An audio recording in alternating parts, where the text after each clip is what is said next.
Nique, estoy casado con Belén Salinas ya hace 6 años, un poquito más, y soy miembro del equipo pastoral o pastor asistente de la iglesia ISA, donde nos estamos involucrando también en cómo nos nutrimos ambos al poder servir y unir las mismas dos denominaciones.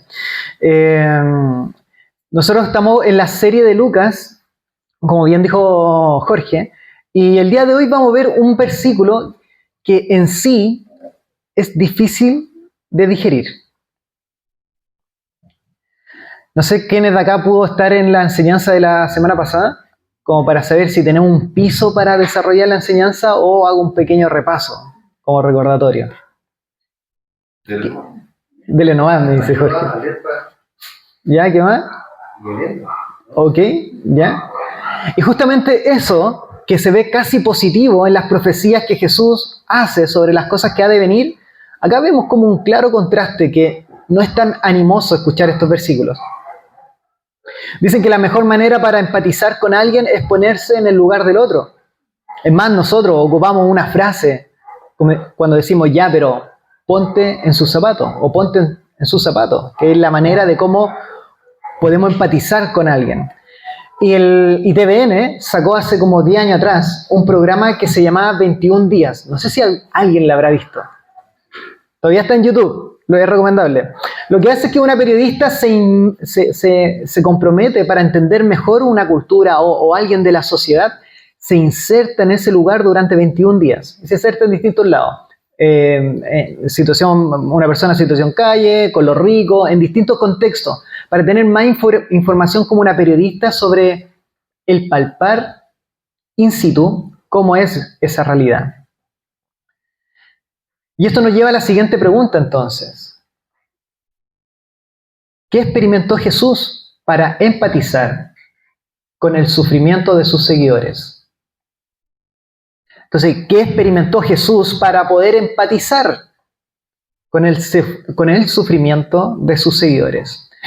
Y eso vamos a estar viendo que Jesús empatizó porque fue el primero en ser odiado, en ser traicionado y en ser vendido. Y eso es lo que vamos a estar viendo el día de hoy. Así que permítame orar antes de seguir desarrollando la enseñanza. Padre, te damos las gracias por esta mañana que nos das. No queremos dar por sentado el privilegio de estar reunidos como cuerpo tuyo, como iglesia, Señor. Padre Celestial, sabemos que estamos en una fecha crítica donde hay muchas cosas pasando. Así que te pedimos por fe, Padre, que tú tranquilices nuestras mentes, aquieta nuestros corazones agitados y permítenos estar atentos a tu voz estos minutos que tú nos regalas para que en comunidad aprender más de ti, Señor. Y a su vez poder disfrutar de tus verdades, Señor. También ayúdanos a estar atentos a tu voz, a tu Espíritu Santo, para saber en qué área de nuestras vidas nos quieres animar en ti o nos quieres desafiar. Te lo pido en el nombre de Jesús. Amén. Entonces veamos un poquito en dónde estamos ubicados, en dónde estamos en esta situación, en qué parte de Lucas nos estamos inmersos. Podemos ver que Lucas, con su deseo de escribir de manera muy ordenada estos relatos y la vida de Jesús, inserta en esta sección, del 1 al 6, después de haber dicho esas profecías o ese resumen que mencionó Rodrigo, las señales del fin, lo que vemos en el capítulo 21, donde Cristóbal, entiendo que Cristóbal fue el que estuvo dando esa enseñanza. Y si ya no recuerdas la enseñanza o no pudiste estar, tranquilo, vamos a hacer un pequeño resumen de todas formas para poder repasar. Si vamos al capítulo 21, así que invito a que tengan su Biblia abierta, si ya sea un celular o a través de su Biblia física, pero invito a que tengan su Biblia abierta. Y vamos al capítulo anterior, capítulo 21. Y en el capítulo 21 vamos a poder observar del verso del 2 al 15 que Jesús dice unas palabras que a esa altura Jesús ya la había experimentado al momento de decir. Porque la persecución de estos fariseos y de los jefes de los sacerdotes ya estaba vigente, ya estaba experimentando eso Jesús, la persecución. ¿Y Jesús qué hacía? ¿Cómo respondían todas estas persecuciones? Respondía con sabiduría y elocuencia, permitiendo así dar a conocer el mensaje de salvación. Y eso es lo que vemos en el verso 15, si se fijan, capítulo 21, verso 15, la parte inicial dice, pues yo mismo, dice Jesús, les daré a ustedes, a los seguidores, tal elocuencia y sabiduría para responder. Y acá Jesús lo está diciendo con autoridad, como aquel que ha pasado este examen y se ha sacado un 7, porque él ha sido cuestionado y probado y tentado por estos gobernantes y jefes sacerdotes durante los 3 años de ministerio. Pero Jesús en toda ocasión respondía con elocuencia y sabiduría. Pero lo que vemos el verso siguiente, si ustedes continúan en su Biblia abierta, el verso siguiente, las palabras que dice ahí Jesús aún no lo experimentaban. Cuando dice, verso 16, ustedes serán traicionados, dice Jesús, aún por sus padres, hermanos, parientes y amigos, e incluso a algunos de ustedes se les dará muerte. Como dije, aún no lo experimentaba Jesús, hasta ahora, hasta esta sección, donde vemos el capítulo 1, verso del 1 al 6, donde ya se empieza a desarrollar esa experiencia hacia Jesús.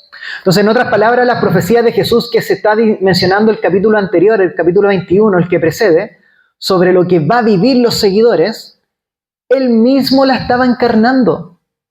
Él fue el primero en encarnar todas esas palabras que dijo hacia sus seguidores, él la estaba encarnando. Y aquí vemos que el verso 16 la está encarnando en estos versículos. Así que con ese pequeño contexto, vamos de lleno entonces al verso 1 que tenemos del capítulo 22. Lucas comienza enfatizando como si al ver ese verso, vemos que Lucas empieza con una fecha. Si se fijan, se aproxima la fiesta de los panes sin levadura, llamado la Pascua. Y si venimos recorriendo Lucas, nos podemos dar cuenta que Lucas en toda ocasión dice el lugar geográfico. Jesús estaba en el templo, Jesús estaba en la casa de, Jesús entró a Jerusalén, siempre un lugar físico. Pero acá Lucas cambia el discurso y está diciendo la fecha. Y en el verso 7, que acá no está, pero si van a su Biblia, verso 7, nuevamente Lucas hace énfasis en la fecha. Entonces, lo que me hace preguntar, ¿qué tiene de importante esta fecha?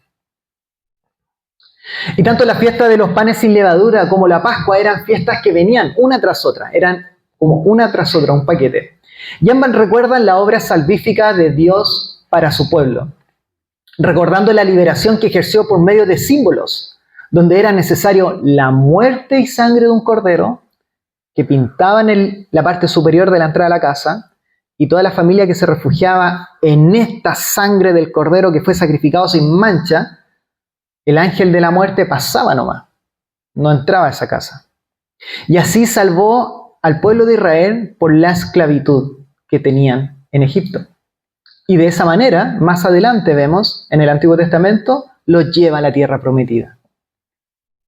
Así que era una fecha en donde las familias viajaban para reunirse y pasar ese tiempo en familia recordando esta obra salvífica de Dios hacia su pueblo, a su antepasado, el pueblo de Israel.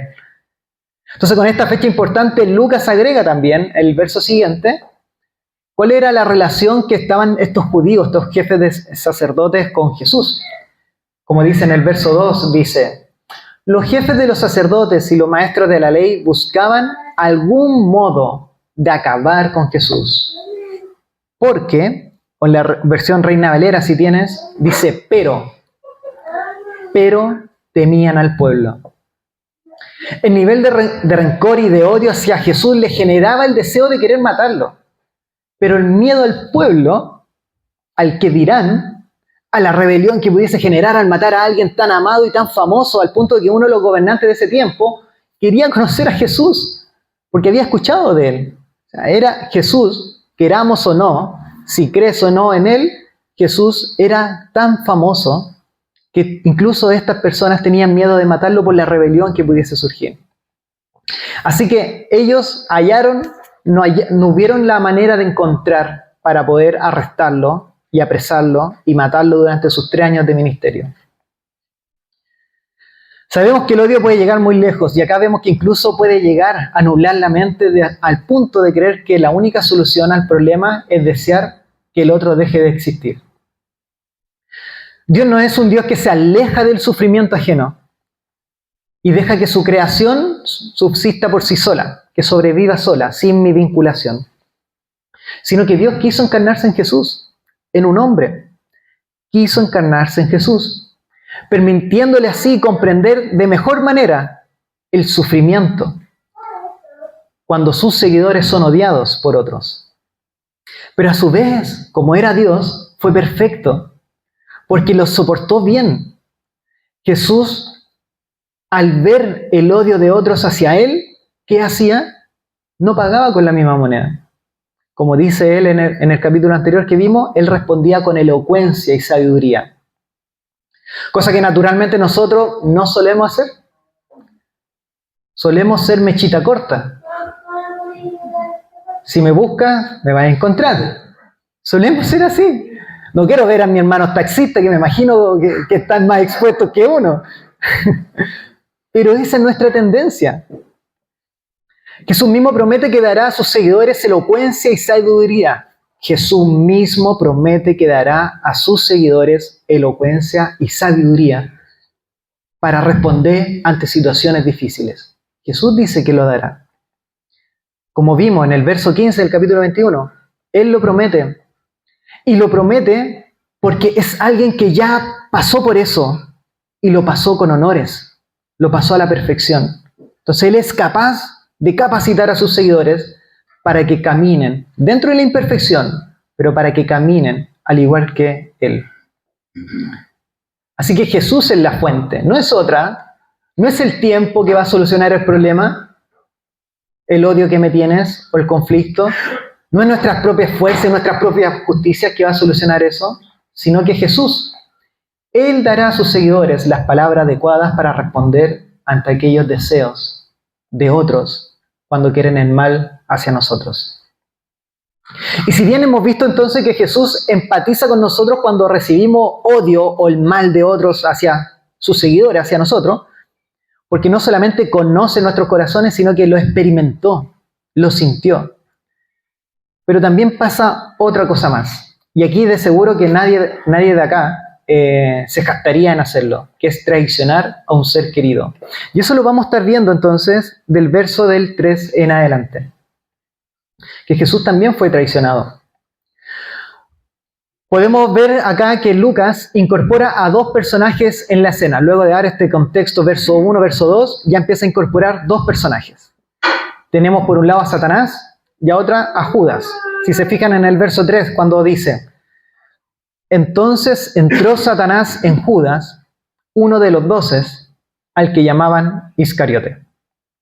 Entonces, respecto a Satanás, ¿qué sabemos de él?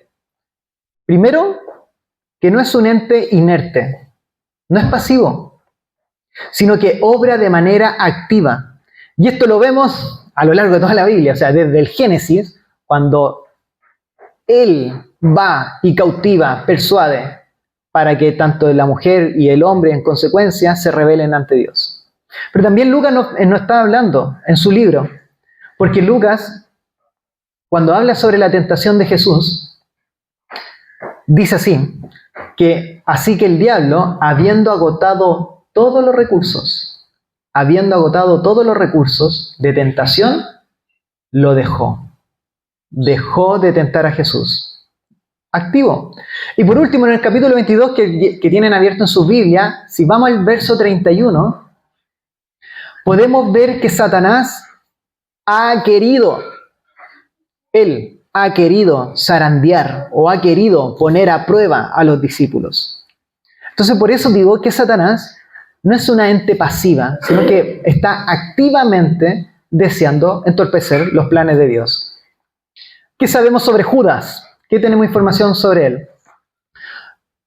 Respecto a Judas, Lucas menciona que cuando está la elección de los 12 discípulos, y hace el listado de estos 12 discípulos, cuando habla de Judas Iscariote, le agrega un apellido que dice Judas el Iscariote, el que será el traidor.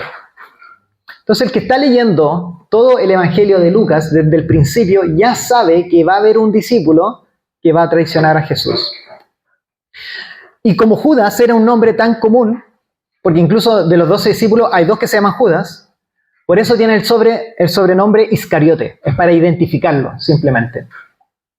Entonces, bueno, ya entendemos un poco, sabemos algo de Satanás, sabemos algo de Judas. Ahora, ¿qué pasa con estos dos personajes que Lucas quiere desarrollar? Y vemos que Satanás, en su deseo activo, entonces, como dije de un principio, interrumpir los planes de Dios, entra en Judas. Perdón, Satanás entra en Judas. Y acá no es un error de traducción, si ven en su Biblia. No es un error de traducción. Satanás entra en Judas.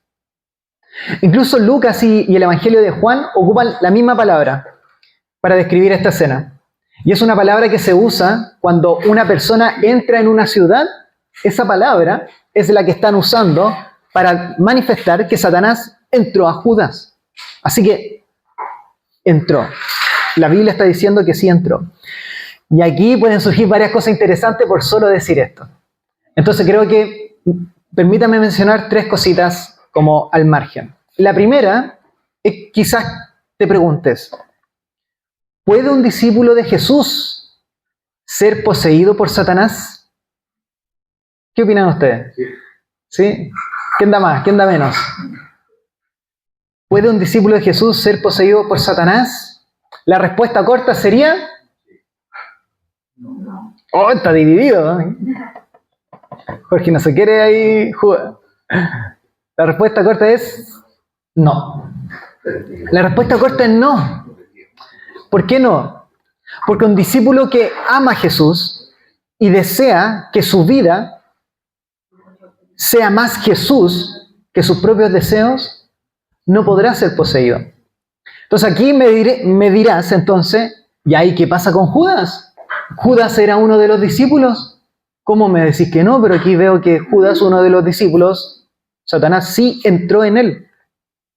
Y si bien Judas Iscariote estaba en el círculo más cercano de Jesús, pero el que su cuerpo esté rodeado de discípulos que se centran y aman a Jesús, no asegura que su corazón esté centrado y amando a Jesús. Que su cuerpo esté rodeado de discípulos que se centran y aman a Jesús no asegura, queridos hermanos, no asegura que su corazón esté centrado y esté amando a Jesús. ¿Y por qué lo digo? Porque en los evangelios, también en el libro de los Hechos, nos entregan harto material sobre Judas Iscariote, donde mencionan que Judas Iscariote buscaba su propio bien y que incluso al equivocarse, él no iba en arrepentimiento buscando el perdón de Dios, como lo ha hecho Pedro, tantas veces que se equivocó, pero él iba en perdón, buscando el perdón. Mas Judas Iscariote, en vez de buscar el perdón de Dios, él buscaba su propia justicia. Y así terminó sus días en la tierra. Entonces, la pregunta que pudiese quedar ahí aún abierta, ¿qué rol cumple Satanás en la vida de los creyentes? Y podemos ver que Satanás está al acecho para interferir los planes de Dios. Recordemos que Jesús incluso confronta a Pedro. No sé si recuerdan esa escena cuando dice, quítate de mí, Satanás, porque me eres piedra de tropiezo. Porque no estás pensando en las cosas de Dios, dice. Porque no estás pensando en las cosas de Dios, sino en las de los hombres. Y el mismo Pedro, luego de que Jesús, no es Pedro, otro Pedro, no lo miren. Mismo Pedro, luego de que Jesús murió, resucitó y ascendió a los cielos, entonces después de todo eso, mismo Pedro, mismo que fue reprendido por Jesús, escribe una carta. Y esta carta se la entrega a las iglesias. Y lo que dice en esta carta es lo siguiente. Dice a la iglesia, manténganse alerta, dice, manténganse alerta. Su enemigo, el diablo, ronda como león rugiente buscando a quien devorar. Y luego continúa, resístanlo. Esa es la pega de la iglesia, resístanlo, manteniéndose firme en la fe. El diablo va a querer intervenir, no va a poder entrar, pero va a querer intervenir. El rol del creyente es resistirlo en la fe en Jesús. Solo resistirlo, no combatirlo. Cristo ya lo hizo todo, es solo resistir. Y eso es lo que Pedro está recomendando a la iglesia hacer. Entonces, y por último, como dato adicional, el diablo en su rebeldía contra Dios aún necesita de su permiso. Aún necesita el permiso de Dios para obrar. Esto lo vemos en Job, en el Antiguo Testamento, cuando le pide permiso para probar la fe de Job. Pero también lo vemos en Lucas, en el mismo verso que ya habíamos leído anteriormente. Vamos al verso 31 del capítulo 22. Porque dice así: Satanás ha pedido. No se manda las partes, como diríamos. Ha pedido, o si tienes otra versión, ha solicitado zarandearlos a ustedes. Así que, esperando traer algo, un poquito de claridad respecto a estas dudas que pudiesen surgir, continuemos viendo qué sucede con estos dos personajes, tanto Satanás como con Judas, que Lucas está incorporando en este relato.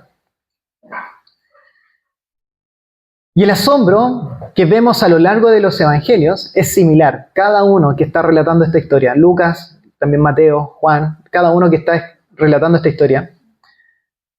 ¿Y por qué digo el asombro? Porque ellos no solamente dicen que es Judas Iscariote, que no era un cualquiera, sino que pertenecía a uno de los 12, como podemos ver y aparece ahí en el verso 3. Judas era uno de los 12. Eso significa que pertenecía al grupo más íntimo de Jesús, donde Judas fue testigo de sanaciones, curaciones, multiplicación de alimento, detención de tormenta con la voz de Jesús, incluso un milagro cuando Jesús resucitaba a personas. Judas era testigo ocular de todo eso. También Judas tuvo el privilegio de escuchar en primera persona la enseñanza de Jesús. Y que luego Jesús, cuando daba esa enseñanza y eran medias complejas, las parábolas, Jesús, ¿qué hacía? Tomaba a sus discípulos, los apartaba y les explicaba esa enseñanza. Y por último, Judas compartió cenas con Jesús, caminatas, risas, espacios donde dormían juntos. Un privilegio que pocos pudieron tener. ¿Pero qué hizo Judas? Fue, nos dice en el verso 4. No lo fueron a buscar, sino que él fue a aquellos que odiaban a Jesús para entregarlo. Fíjate en el verso 4. Cuando dice, refiriendo a Judas, fue a los sacerdotes y a los capitanes del templo para tratar con ellos y cómo los entregaría a Jesús, cómo les entregaría a Jesús. Y aquí me atrevería a decir que posiblemente este tipo de traición, no hay hombre o mujer que ha sido engañado con su cónyuge, creo, que pueda comprender a profundidad el sentimiento que Jesús estaba viviendo. Porque una separación conyugal hay mucho dolor, pero toma tus bienes, toma mis bienes, nos vemos. Y siguen cada uno con su vida. La traición de Judas se está haciendo es entregar a Jesús para que lo mataran. Era una traición de uno de sus círculos más cercanos, que si lo hacía, sabía que le iba a costar la muerte a Jesús, y aún así lo hizo. Entonces, por tanto, Jesús entiende tal sufrimiento. Él lo experimentó. También lo profetizó en el capítulo 21, como vimos al inicio, que por causa de su nombre, sus seguidores iban a ser entregados incluso por sus familiares y amigos, siendo él, Jesús, el primero en ser entregado por su amigo. El primero, uno de los 12. El costo de seguir a Jesús, queridos hermanos, es alto. Jesús lo experimentó. Los primeros discípulos lo experimentaron. Los padres de la iglesia que llamamos lo experimentaron. Hoy nuestros hermanos en la fe de otros países como Somalia, Irán, Afganistán, lo están experimentando. El costo de hacer la voluntad del Dios Padre es alto. Y posiblemente nuestra cultura occidental, donde nos ha permitido tener muchas cosas al mínimo esfuerzo. Cosas, recién fui al baño, giro la llave y sale agua. Y lo damos por sentado. No estoy sacando agua en un pozo. No tengo que caminar para sacar agua. Giro, agüita.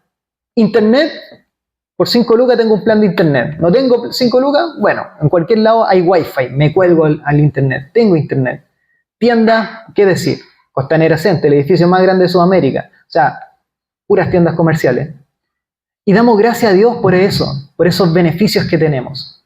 Pero creo que también esto nos ha llevado a también tener una fe bien cómoda. que está bien que desarrollemos nuestra vida espiritual y esta fe, pero siempre y cuando no nos demandes tanto. Si nos demanda tanto, hasta ahí nomás. No, pues, es mucho costo. Hasta ahí nomás. Pero Jesús, al cumplir los planes de Dios, sufrió traición. Y una traición que lo llevó a la muerte. Y si has sido receptor de muchos costos, tu vida ha tenido muchos costos por seguir a Jesús, te quiero decir que Jesús conoce tu situación. Que conoce tu situación. Y no por conocimiento, sino que también la vivió, lo experimentó y puede empatizar contigo. Él te entiende mejor que cualquier persona que pueda estar acá al frente. Así que te invito a que te sigas fortaleciéndote en Él, hasta que, como dice Jesús al final de su profecía del capítulo 21, hasta que el verano se avecina o hasta que su venida se acerca. Si consideras que no has tenido tantos costos por seguirlo, me pregunto si estamos cumpliendo el rol de seguidor de Cristo y anunciando su nombre en los lugares que deban conocerlo. ¿Estamos anunciando su nombre en los lugares que debe ser conocido? Cualquiera que sea el caso, Jesús conoce el sentimiento de recibir odio y de recibir traición por uno de los suyos. Y ya cerrando entonces, vemos que también Jesús fue vendido. Y eso lo podemos ver del verso 5 en adelante. Cuando Lucas deja en claro qué buscaba cada personaje. Recordemos los personajes. ¿Quién estaba acá? ¿Cierto? ¿Ah? Claro, están los fariseos y tenemos a Judas. Ambos buscaban cosas. Por un lado tenemos a los fariseos que buscaban tener a Jesús. Ese era su propósito. Por años, por los 3 años de ministerio, querían tenerlo. Y por eso vemos que en el verso 5 se alegraron al saber que uno de los suyos, uno de los más del círculo más íntimo, se lo iba a entregar. Por eso dice ellos, refiriéndose a los fariseos, ellos se alegraron y acordaron darle dinero. Por otro lado, ¿qué quería Judas? Dinero. Quería más dinero de lo que ya administraba, porque Judas era el administrador de los recursos de los discípulos. Quería más, no es que le faltaba para vivir, quería más dinero. Porque fíjate cómo continúa en el verso 6. ¿Qué hace Judas cuando le ofrecen dinero? Él aceptó. Y en ese momento comenzó ya a buscar la oportunidad para poder entregar a Jesús a los fariseos. Así que Judas traiciona a Jesús por dinero. No es por su vida. Judas traiciona a Jesús por dinero, donde el dinero es más importante que Jesús. Y yo me pregunto cuántas veces no hemos tenido destellos de Judas en nuestras vidas. ¿Cuántas veces no hemos tenido destellos de Judas en nuestras vidas, queridos hermanos? Esta semana me enteré que en una licitación que postulamos con un negocio familiar, no lo ganamos. Y la cosa es que esto nos va a llevar a tener números morados. No rojos, pero morados. Entonces, tenemos lo suficiente, pero es incómodo. La cosa es que cuando me entero de esto, y consciente que tenía que preparar la enseñanza, consciente que necesitaba refugiarme más en el Señor, hice todo lo opuesto. Me afané buscando otra licitación. Afanado.